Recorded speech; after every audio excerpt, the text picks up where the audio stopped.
म्हसावत पोलिसांची धडाकेबाज कारवाई। 4 लाखांचा देशी विदेशी मद्यसाठा जप्त, एक आरोपी अटकेत। नमस्कार, आपण पाहत आहात परिवर्तन 24 न्यूज। अवैध मद्य वाहतुकीविरोधात म्हसावत पोलिसांनी मोठी कारवाई करत तब्बल 3,95,960 रुपये किमतीचा विदेशी मद्यसाठा आणि बोलेरो पिकअप वाहन जप्त केले। या प्रकरणी एका आरोपीला अटक करण्यात आली असून त्याच्या विरुद्ध महाराष्ट्र दारूबंदी कायद्यान्वये गुन्हा दाखल करण्यात आलाय। मिळालेल्या माहितीनुसार 3 जून रोजी रात्री 10 वाजेच्या सुमारास म्हसावत गावातील शहादा धडगाव मार्गावरील चिखली फाटा येथे पोलिसांनी गुप्त माहितीच्या आधारे नाकाबंदी केली होती। यावेळी संशयितरित्या येणारी महिंद्रा कंपनीची पांढऱ्या रंगाची बोलेरो पिकअप क्रमांक MH15 FV 2717 अडवून तिची तपासणी करण्यात आली। तपासणी दरम्यान वाहनात मोठ्या प्रमाणात देशी व विदेशी मद्याचा साठा आढळून आला।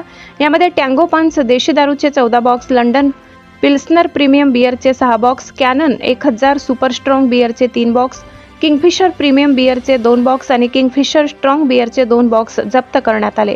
या कारवाईत 95,960 रुपये किमतीचा मद्यसाठा आणि 3 लाख रुपये किमतीची बोलेरो पिकअप असा एकूण 3,95,960 रुपयाचा मुद्देमाल पोलिसांनी जप्त केलाय।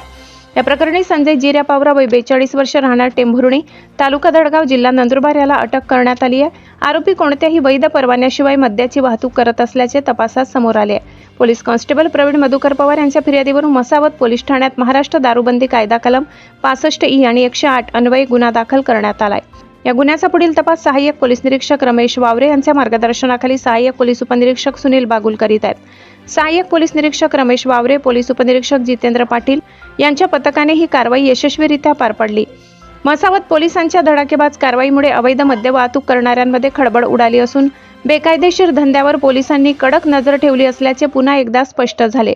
अशाच ताज्या आणि विश्वासार्ह बातम्यांसाठी परिवर्तन 24 न्यूज चॅनलला लाईक, शेअर आणि सबस्क्राईब करा।